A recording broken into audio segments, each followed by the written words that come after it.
பலகீரை பொடி போடுவது எப்படின்னு பார்த்துருவோம் வாங்க. வணக்கம் தொழிலே, இன்றைக்கி நம்ம பலகீரை அவிக்க போகிறோம். நான் உங்கள் பூவை ராஜி. இங்கே இருங்க, கீரைகளின் ராணி முருங்கைக்கீரைங்க, அதோட கோவக்கீரையும் சேர்த்துருக்குறோம். இதை அலசி எடுத்து வச்சுருக்கேன். பாருங்கள், இது குறிஞ்சக்கீரைங்க. இது முக்கியமாக இது கசக்குன்றதுனால கொஞ்சமாக சேர்த்துருக்கேன், ஆனால் சேர்த்துக்கலாம். பலகீரையில் சேர்த்து வச்சா கசக்காது. இது பாருங்கள், மின்னக்கீரைங்க, ஆஞ்சு வச்சுருக்கேன். இது அங்கே மின்னக்கீரை. இதை பற்றி யூடியூப்லேயும் யாரும் அவ்வளோதான் சொல்லியிருக்க மாட்டாங்க. இது அவ்வளோ பலன் உண்டு. ஆனால் வயசான இப்போ பாட்டிகள்கிட்ட கேட்டால் தெரியும். இது அங்கே ஆஞ்சு வச்சுருக்கேன். இதையும் இதில் தான் சேர்க்க போகிறேன். ஆயாமையும் இருக்குது. இது அங்கே மின்னக்கீரை. இதை நீங்கள் கேள்விப்பட்டிருந்தா கமெண்ட் பண்ணுங்கள். இது நம்ம பழக்கத்தில் இருக்கிற தண்டுக்கீரையும் சீமை பொன்னாங்கண்ணியும் தாங்க. இது எல்லாம் சேர்த்து நல்லா பலகீரையை அவிச்சிடலாமுங்க. பாருங்கள், சூப்பராக இருக்கும். டேஸ்ட்டும் சூப்பராக இருக்கும். கீரைகள் அடிக்கடி சேர்த்துக்கணும். வாரத்தில் இருமுறையாவது சேர்த்து அவிக்க முடியலைனாலும் கீரைகளில் ராணியான இந்த முருங்கைக்கீரையாவது அப்பப்போ உணவில் சேர்த்துக்கோங்க. ரொம்ப உதவியாக இருக்கும். ரத்தம் ஊறும், குழந்தைகளுக்கு ரொம்ப நல்லது. சத்தான இந்த கீரைகளை பொடி போட்டு அவிச்சிருவோம். வாங்க பார்க்கலாம். எல்லா கீரைகளும் அலசி சுத்தம் பண்ணி வச்சுருக்கேங்க.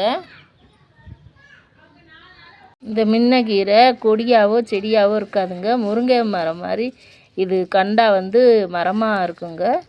இது வச்சும் காடுகளில் இருக்கும், வீட்டுகள்லையும் இருக்கும். பழங்காலத்தில் உள்ளது. இப்போ எங்கள் ஊர்லேயே 2 இடத்துல இருக்குங்க. பொடி போடுறதுக்கு ஃபஸ்ட்டு வரமிளகா 4 போட்டுக்கலாங்க. சின்ன வெங்காயம் 10 போட்டுக்கலாம். எண்ணெய் ஊற்றக்கூடாது, இது வதங்கட்டும். கழனி ஊற்றிக்கலாங்க. ஒரு 1.5 டம்ளர் தண்ணி ஊற்றலாங்க. ஒரு 1.5 டம்ளர். ஆனால் இப்போ இல்லை, அதனால் பச்சை தண்ணி ஊற்றுறேன். குறிஞ்சாக்கீரையும் மின்னக்கீரையும் இதில் அலசிட்டு சேர்த்துடலாங்க. குறிஞ்சாக்கீரை வேக டைம் எடுக்கும், அதனால் அதை ஃபஸ்ட்டில் போட்டு வேக வச்சிடலாங்க. ஒரு கொதி வெந்துருச்சுங்க. இப்போ அந்த கீரை எல்லாம் சேர்த்துக்கலாம். எல்லா கீரையும் சேர்த்தாச்சுங்க. நல்லா வதக்கி கிண்டிடுவோமுங்க. கிண்டிட்டு மூடிடலாம். 1 ஸ்பூன் சீரகம் சேர்த்துடலாங்க. 4 பல்லு பூண்டு தட்டி போட்டுடலாம்.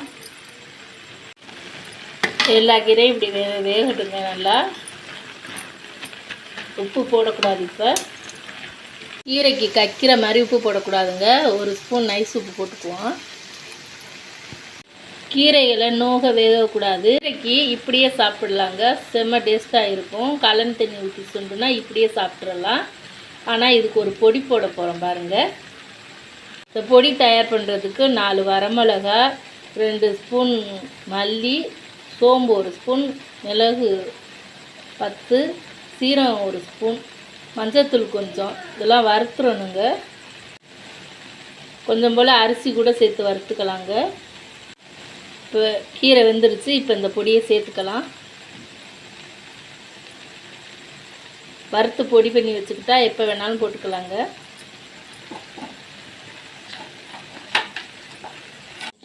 ஹெல்த்தியாக கீரை சமைச்சு பொடி போட்டாச்சுங்க. சூப்பராக இருக்கும். ட்ரை பண்ணி பாருங்கள். இப்போ சாப்பிட்டு பார்த்துருவோம். வாரம் 2 முறையாவது முருங்கைக்கீரை சேருங்க உணவில். குழந்தைகளுக்கு ரொம்ப நல்லது. வீடியோ பிடிச்சிருந்தா லைக் பண்ணுங்கள், ஷேர் பண்ணுங்கள், சப்ஸ்கிரைப் பண்ணிடுங்கப்பா.